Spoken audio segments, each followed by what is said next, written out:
What God wants you to be satisfied with is enough. Let me explain.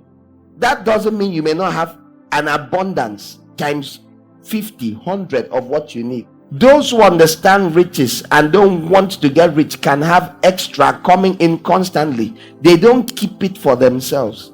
They use it for the kingdom. That is how to be safely rich. I've preached different sermons on this. There's a sermon called How to Be Poor. Find it, listen to it. There's a sermon I think called How to Be Rich. It's the same point he's making. Find it. I don't know which direction to. It depends on which one. Most people not listen how to be poor. They'll say, God forbid, I bind, I cast. My pastor said we should avoid this kind of man. They'll run. So we also have How to Be Rich. All of it will never change. What I've been preaching for years cannot change. It's the same thing. It's the Bible. What's in the Bible? Excess is for sharing. Enough is for you. God wants you to have enough. You should not be poor enough to not have enough. You should have enough. At least you should have enough. The children of Israel were in the wilderness and they had enough. They had water. They had manna. That was enough. Enough is a function of life and stage and season and calling and responsibility. If you have enough for you and your spouse at a certain time in life, that is enough. If you have one child, you need Pampers, more will be enough. If you have two children, one in school, one in Pampers, more will be enough. Are you understanding enough? Oh, before 32,000 was enough for feeding per month. Rent is covered. You paid the rent already. It's enough. Oh, 48,000. Oh, 69,000. Oh, 120,000. So it's not a matter of how much money you have. It's about having enough to meet your needs and the needs of those with you. That should determine your walk. Paul said, I worked with my hands to meet my needs and the needs of those with me.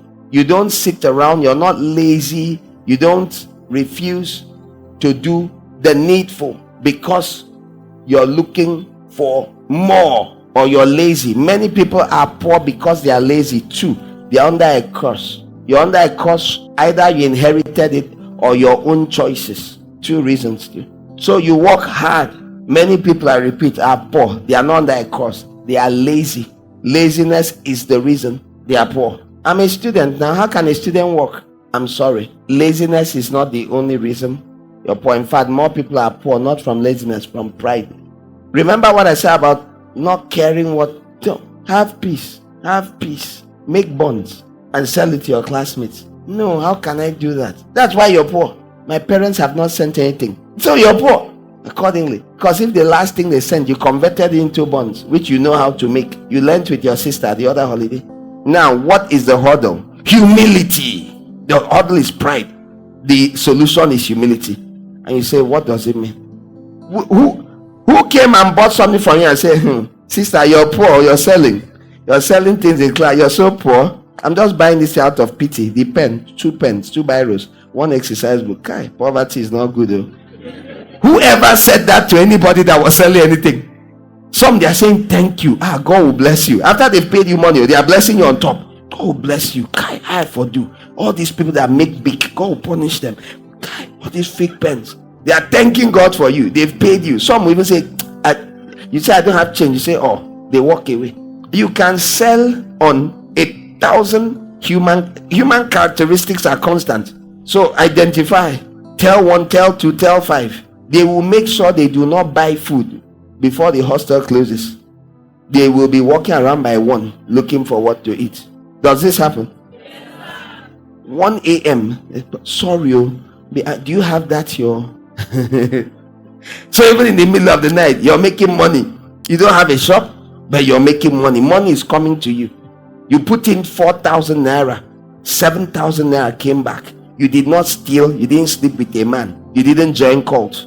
But money increased in your hand because you humbled yourself. So God is favoring you. So pride is a mega reason. Now, wanting to make money like this is not wanting to be rich. Let me tell you what wanting to be rich is. Your parents gave you enough money. In fact, every month at the end, minus anything else you do and the small offering you gave, about 6 to 10,000 was remaining. You now see people doing business like this. You go and enter the same field and make your own too, and start competing with customers. Not because you lack. If you lack, you are not in any lack. Your goal, you read a book, your goal in this life is that before you leave university, you have saved at least 1 million. Is you they are talking about. You love money. Ecclesiastes 5:10. Let's see if what I'm saying is true. Everybody want to go. Whoever loves money never has enough. Never has enough. How I know you love money? How many of you have heard people say, I don't love money? The Bible says the love of money is the root of all kinds of evil. So this is how we know you love money. You never have enough. There's nothing like the money is enough. You want more, so you keep doing more for more. Not doing more to meet need. Oh, I need to pay my rent. I need to do things to raise money for rent. Oh, I need to pay school fees. No. Your problem is not enough. Your problem is more is the motto. Literally, your calling in this life is that they can never have. So once you hear someone have this is it, there's nothing like having enough money now. Back to a student level rich person. So you have extra money every month already, which you are saving in this other saving account. So far you have saved 132,000 naira. So far, you just keep it there. Whoever loves money never has enough. You're looking for more to keep there. You know your parents are sufficient. You're keeping more there. Whoever loves wealth is never satisfied with their income. The income you have, the reason you love wealth, is not you're not hardworking. What is that you love wealth? How do I know? If you knew you had enough, the extra you would be using it to give. You give it in church, you give it to people, you would support causes, you would make it a blessing. You would not be keeping it. The fact that you keep it and keep it shows you that you love. Now, before you ask me those silly questions, what if they are saving it to acquire something? That money has purpose if it's for acquiring something. I'm not talking about that. Someone that said, okay, I've been saving up to buy. It can be for someone, it can be your parents, because they are the ones that send you this extra. So it's not them. Therefore, it's for someone. What is it? Well, I want to rent a shop. There's a business I have. I want it to be, once I'm done with I'm in my final year. Once I'm done, I would have enough. Even though this is the kind I'll tell you, sufficient for the day is the evil thereof. Won't you go for service? Say, no, I'll be at home for a year. Then, okay, I want to use it and learn how to sew. I want your parents sponsor. You say, no, they've told me that they are not sponsoring it. That's why I'm saving. Okay. So there are variations. But there's one, your parents will sponsor, and the truth is, you're not even, in fact, in speaking with people, few in my life, once or twice about a thing like this, a student type person, the major reason people save money is fear. You don't know what will happen tomorrow. 2, they read it, they heard that this is normal, that you should always have money stored up somewhere. That's why there's no reason. The danger with that thing, which I've said so many times, is that it teaches you to be hard-hearted. You are being trained in hard-heartedness. You don't know. You receive this ability to hear about your roommate who does not have school fees. You say, hey, yeah. While you have money that has no purpose sitting down in an account, you were told that you must always, you listen to one of the false teachers who said glory after lying. And since you are already naturally selfish, plus you don't trust God, God will not be around next after your no, you have to secure your future. This is what you've heard is normal. I know. I came to find out many Christians think this is normal. Even if they looked at their Bible, they will know Jesus did not think like that. None of the apostles thought like that. None of the prophets thought like that. So where did you get your own? That's the bad books you've read. Bad so-called Christian books. So it's in your head that no, you must always have a safe, savings. Yes, you must. If old people die and banks steal the money, I can't imagine how much money banks have stolen from young people whom nobody knows had money. Only God knows. One day, maybe I should stop my preaching and ask. Just that I don't want to embarrass visitors. Ask, how much money do you have saved? How much? How much?